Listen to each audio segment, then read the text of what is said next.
작품에서도 그렇게 묘사가 됐고. 근데 왜 선희는 영석을 선택을 했을까요? 음, 근데 보통 여자들이 이렇게 말하면 안 되나? 어, 흔히 이게 쉽게, 자, 자기가 사랑했던 남자가 다시 돌아왔을 때는 이렇게 저울질도 해볼 수 있을 것 같은데, 이렇게 영석에게 선희가 돌아간 이유는 뭘까라는 이제 생각이 이게 조금 그 표면적 측면에서 이야기하면 영석에게 훨씬 더 모성애를 자극한 일종의 말하자면 여기서 이제 저는 그 작가의 어떤 지점이 아닐까라고 느껴졌던 네, 게 계속 어떤 이 선희가 영석을 향해서 보여준 어떤 것들은 조금 진짜 그 여성만이 가질 수 있는 어떤 여성적 느낌의 그걸 우리가 모성이라고 표현하고 싶진 않지만 네. 쉽게 표현하자면 모성적인 어떤 상황을 가정한다라고 저는 느꼈어요. 선의에 대한 어떤 그런 구체적인 심리 묘사는 저도 없죠. 기억이 잘 안 나는 특히 것 이제 같아요. 남성 작가가 네, 자신이 남성이기 때문에 남성에 대해서 굉장히 네. 오히려 적나라하게. 근데 그럴 이제 수 있고, 저는 네, 여성의 입장에서 보면 이 선희가 영석을 선택한 것은 어, 제가 늘 얘기하지만 인간은 결국 자기거든요. 네. 기승전 자기인데 그렇게 따졌을 때 형배보다는 영석과 있을 때 치명적인 자기를 느낄 수밖에 없죠. 생존이 걸려 있잖아요. 네, 이 선의와의 다음 네. 연결은 생존이란 말이죠. 생사여탈권을 쥐고 있는 사람으로서의 그 희열이 아, 있을 수 있죠. 이 남자에게 내가 굉장히 치명적인 존재인 거예요. 없어서는 안 돼. 음, 그런 어떤 누군가의 절대적인 혹은 치명적인 대상으로서의 어떤 쾌락, 네. 혹은 이제 뭐 그게 직접적이든 간접적이든 그 희열이 이 여성이 오히려 더 영석에게서 벗어날 수 없게 만드는 어떤 지점 중에 하나가 아닌가? 음, 그에 반해서 형배는 뭔가 모르게 자꾸 계산을 하는 느낌이 들잖아요. 음, 그런 게 있네요. 네, 이게 그 작품에서도 그런 거 있어요. 작품에서도 그 작가가 이 영석을 어린 남자, 상처받은 짐승처럼 묘사했듯이 네, 우리가 여성들이 이제 결혼해서 아이를 낳았을 때 그렇게 어, 남편도 필요 없고, 뭐, 새로운 남자도 다 필요 없고, 오로지 이 아이를 통해서 정말 만족과 희열에 가는 여성들도 꽤 있거든요. 네, 이게 모성지극해서 그러냐? 꼭 그렇지 않아요. 왜냐하면 아이들이 엄마하고 달려올 때, 어린아이들이 세상이 이렇게 아이가 엄마를 이렇게 향할 때 이 엄마 이외의 모든 세계는 다 지워지는 거예요. 음, 무슨 말인지 이해가 되죠? 마치 이 세상이 모든 세상을 공백이 되고 세상에 이 엄마만 존재하는 우리가 무슨 후광이 빛나듯이 아이에게 실제 엄마가 그런 존재거든요. 네, 그 엄마라는 대상이 그럴 때 내 아이가 나에게 완전히 이렇게 흡수해서 들어오고 엄마를 욕망하는 이 아이의 눈을 보면서 아이도 엄마를 통해서 자기를 느끼지만 엄마도 이 아이를 보면서 합일감이라고 해야 되나요? 네, 완전한 융합감, 일치감 이런 거 안에서 이 여성이 느끼는 이 희열은 뭐 이 그냥 인간 남성이 줄 수 있는 차원을 넘어서는 어떤 그 절정감이 있다는 거죠. 음, 그런 지점에서 의 어떤 희열을 유사하게 저는 선희가 영석을 통해서 경험한다고 보여지더라고요. 그래서 그 선희가 영석에게 왜 그렇게까지 하냐고 네, 물어봤던 것 같아요. 그러니까 뭐 숨가쁘게 찾고 네, 마치 엄마 엄마 엄마 엄마 이렇게 부르듯이 숨가쁘게 찾고 여자를 숨도 못 쉬게 어 붙들려고 만지려고 하고 있을 때 좀 거칠게 왜냐하면 그 이 영석의 공허함을 나타내는 것 같아요. 네, 실제로 너무나 그 애착이나 이런 것들이 텅 비어 있잖아요. 그런데 지금 아무리 채워도 실체가 채워지지 않으니까 네, 더 강렬해지고 더 거칠어지고 네, 마치 정말 씹어서 이 여자를 다 집어 삼켜야만 할 것 같은 그런 네. 에너지를 느끼게 되는데 그랬을 때 이 선희가 왜 그렇게까지라는 어떤 리액션이 있을 때 했던 대사가 기억에 남아서 그 영석이 이렇게 표현하거든요. 닿으려고. 음, 가서 닿으려고. 음, 우리에게 닿는다는 건 참 중요하죠. 해요. 인간의 발달 안에서 영아기로 갈수록 이렇게 짐승스럽게 닿아야 돼요. 그런데 음. 인간이 발달이 이제 진행이 될수록 인간은 육체는 멀어지고 언어로 닿죠. 그래서 그럼 우리가 많은 경우에 네. 대화가 잘 통해서라고 얘기하잖아요. 네. 그게 사유의 차원이 아니라 닿는 차원인 거예요. 음. 어, 근데 영석에게는 대화로 닿는 것 이상의 어떤 그게 있잖아요. 선의에게 어, 몸에 대한 그렇지. 탐닉이. 그게 네. 영석에게 절대 결핍이고, 영석은 그거에 이렇게 네. 굉장히 몰입하기도 하고, 근데 선의는 또 그거를 이렇게 이 사람 왜 이러지라고 물러서다가도 결국에는 어, 이렇게 품어주는 그런 게 보였어요. 사랑의 힘인데, 네.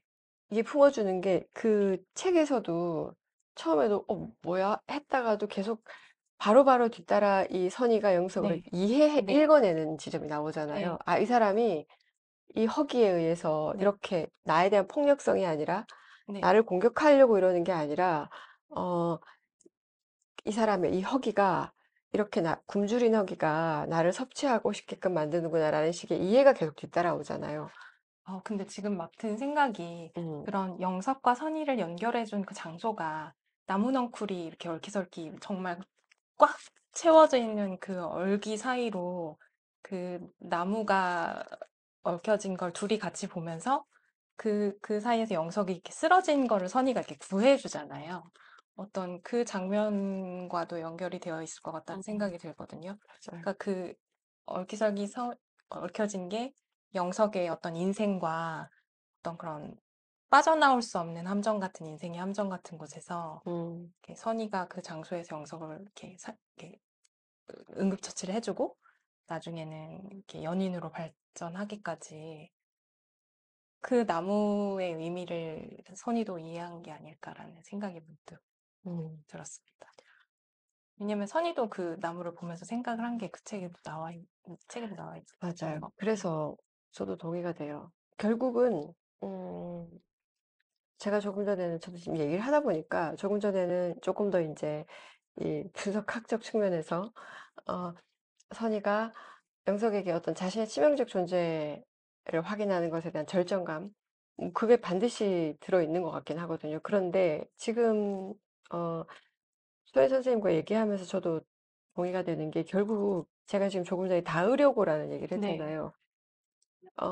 그 형배와의 관계와 이 영석과의 관계의 차원이 좀 다른 것 같아요. 네, 말하자면 형배와의 관계는 조금 더 의식의 차원이라면 네, 의식의 차원에서 언어적 차원에서 네. 서로 어, 교류하는 차원이었다면 이 영석과 선의의 관계는 좀 더 존재의 차원이다.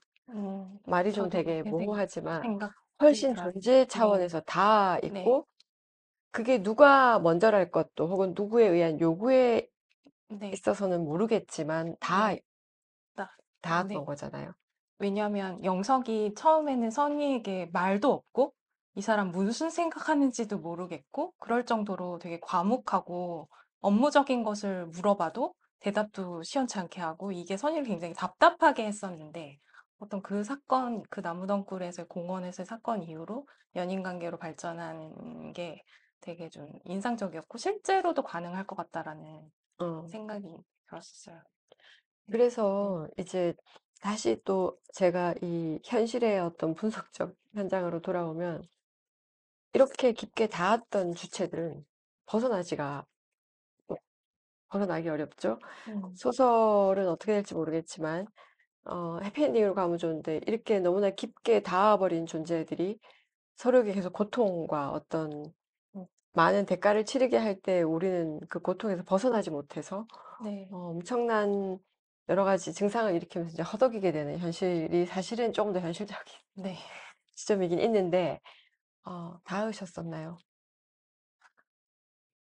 음. 닫고 있는 것 같습니다. 부러운데 닿고 있으세요? 어, 다 가려고 합니다. 언제까지가 될지 모르겠지만.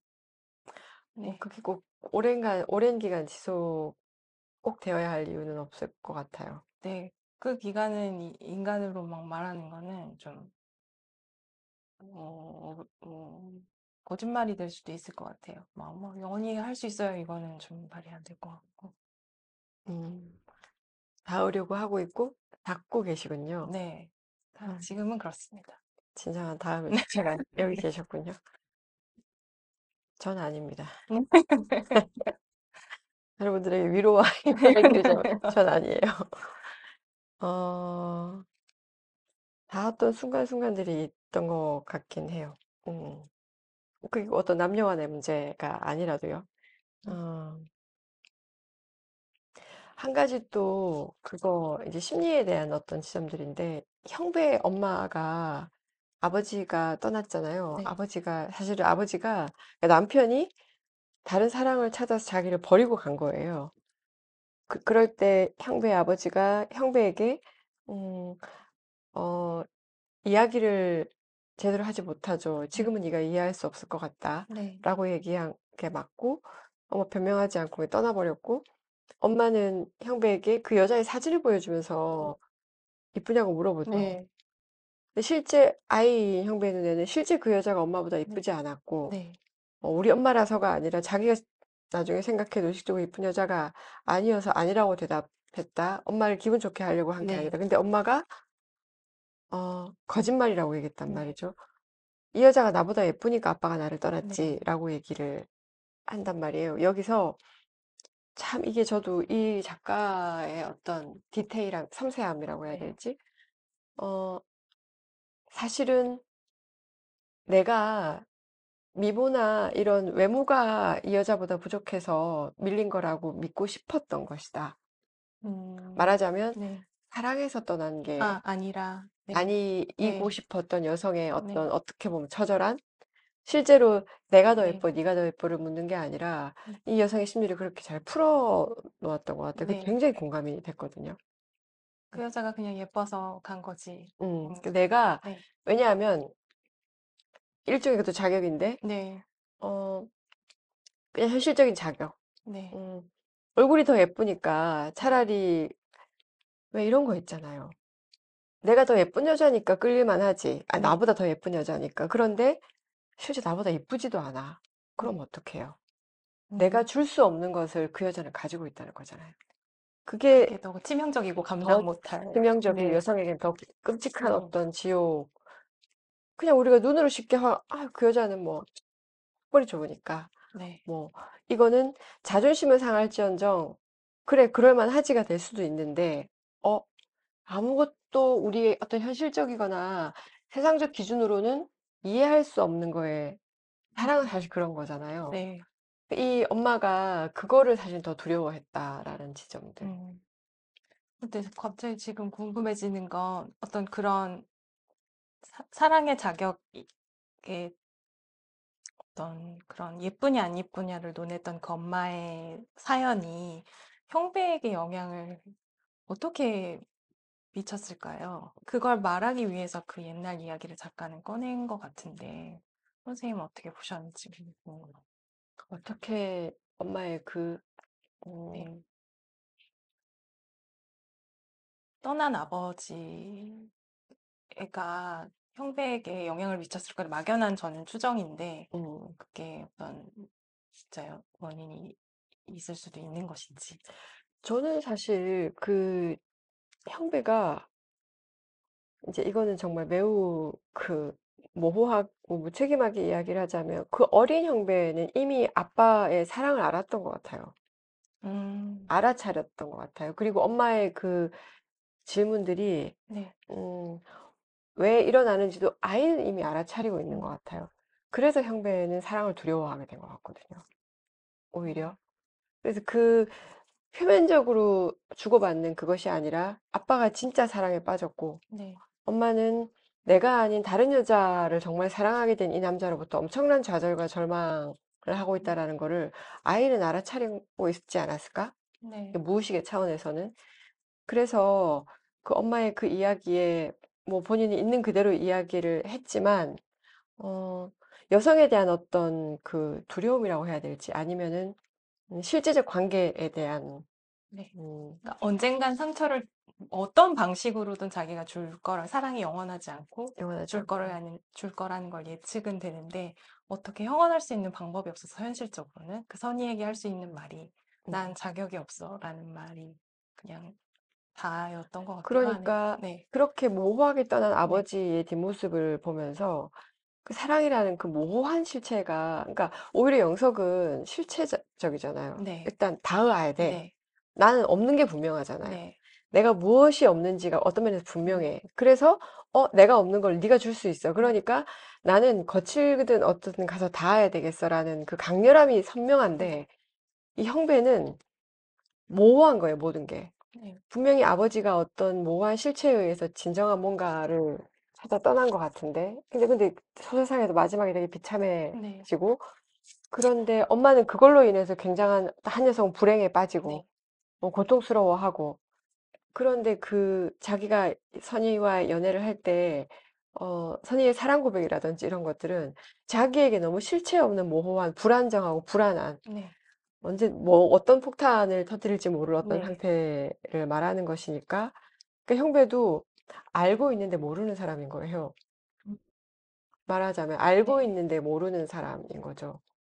어, 그런 지점에서 굉장히 좀 복잡한 음, 캐릭터이지 않았을까? 제가 이걸 보면서 어떤 생각을 했냐면요. 어, 이제 예를 들어서 가정을 해서 상상을 해봤을 때 만약에 제가 사랑하는 사람이 어, 정말 너무나 멋지고 뛰어나고 저 같으면 이런 여성과 다시 사랑에 빠졌다면 화는 나겠지만 나쁜 놈 네. 이런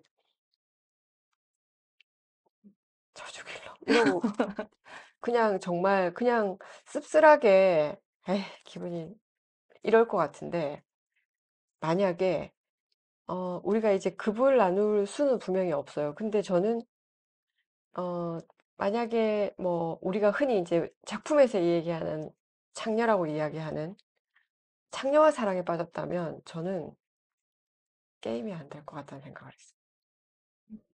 그게 어떤 느낌인지 이해가 되세요? 저는 게임이 안 될 것 같은 생각이 근데 그게 육체적으로 사로잡힌 건지 아니, 정신까지 사로잡힌 건지 그게 분간이 육체는 될까요? 사실 여기서 중요한 부분이 아니고 네. 제가 얘기하는 이 창녀라는 기표는 영혼인 거죠, 완전히. 음, 말하자면 스펙도 좋고 아주 뭐든지 너무 예쁘고 모든 걸 가진 것 같은 여자가 줄 수 있는 것과 네. 창녀가 줄 수 있는 거는 음, 다르다는 생각이 들고 그녀가 줄 수 있는 것을 맛본 사람이라면 저는 내가 줄 수 없는 것을 가지고 있을 수 있다. 음, 아, 그래서 훨씬 더 절망할 것 같아요. 음, 그게, 아니, 어떻게, 보통 이제 많은 여성들이 이야기할 때, 어떻게 나보다 수준이 낮은 저런 여성. 전 이 얘기를 들을 때 가장 안타까워요.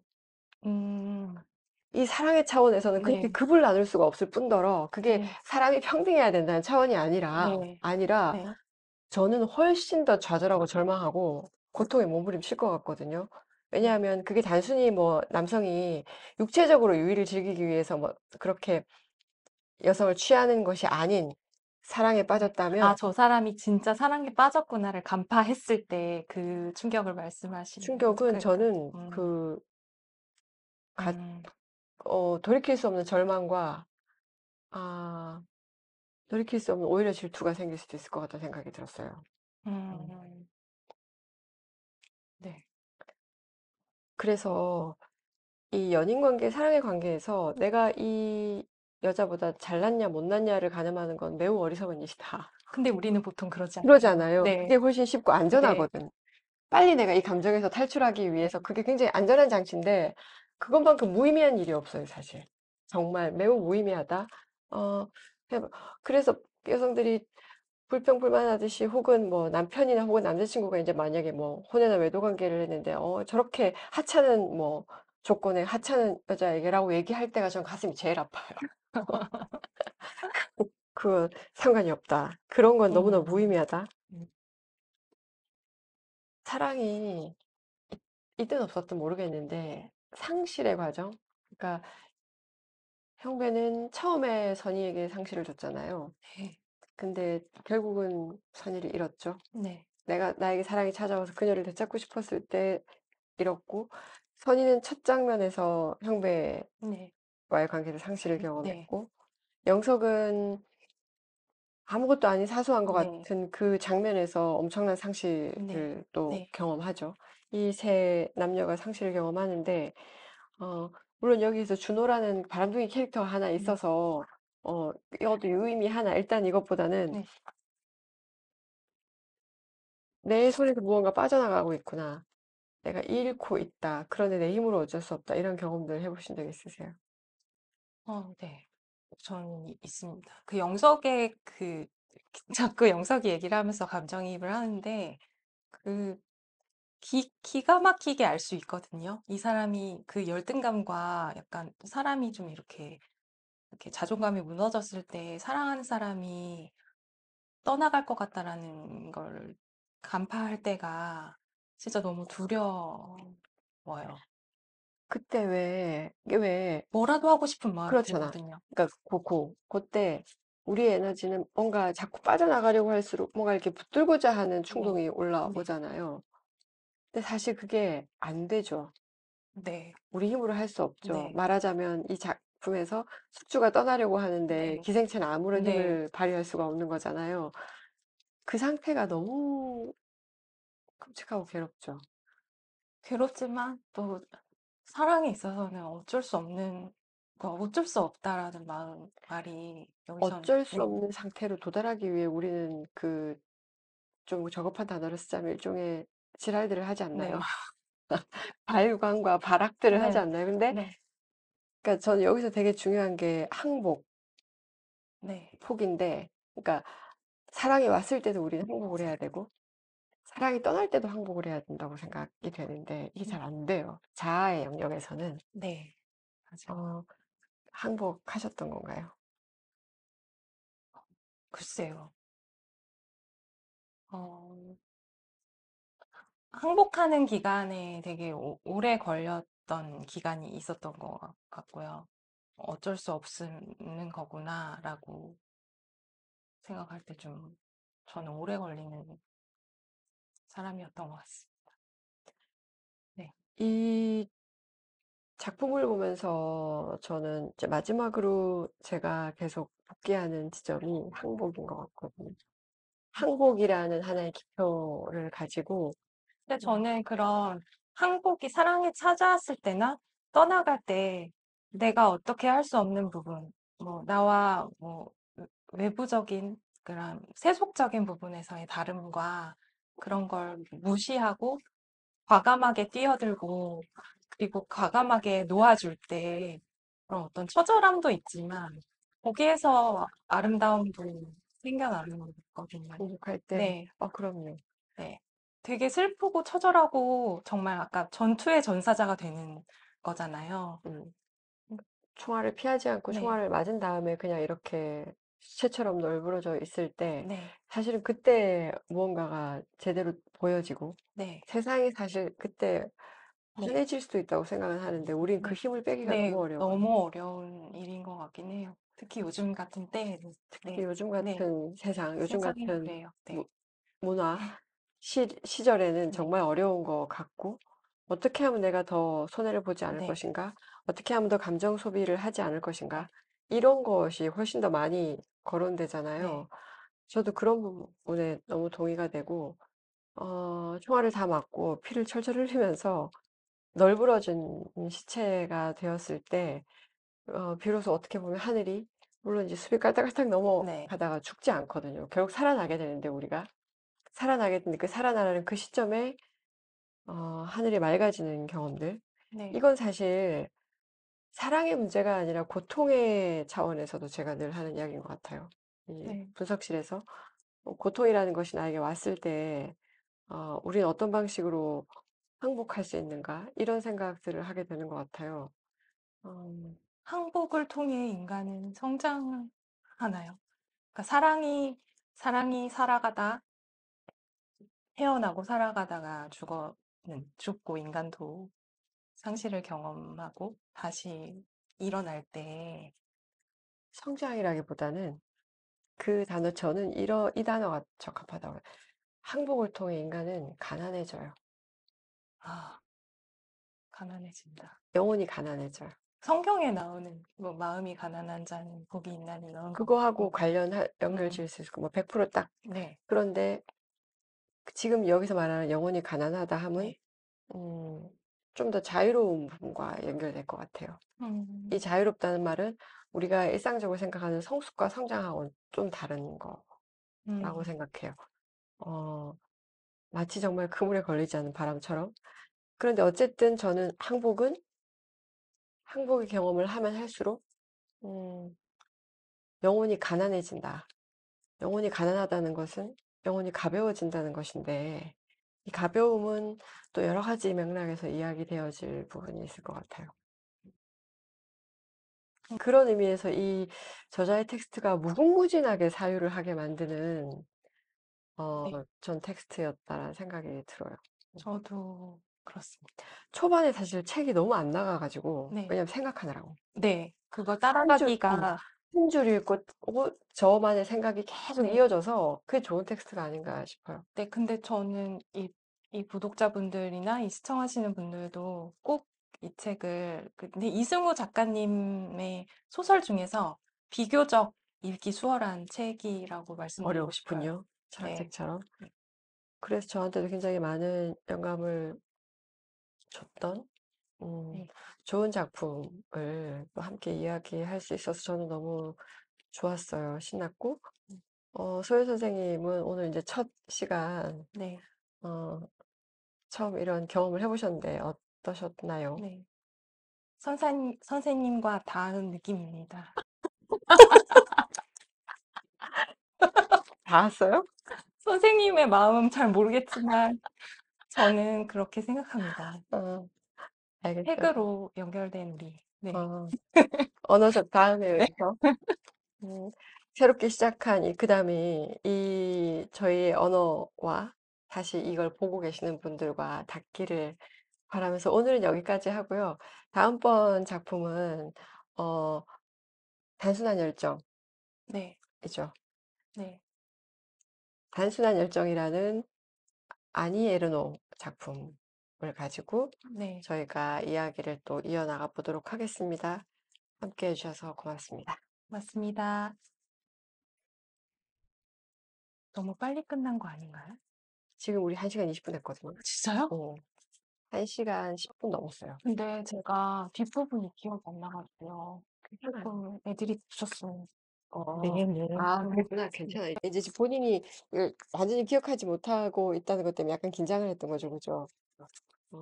괜찮아요. 괜찮고, 어, 다음번에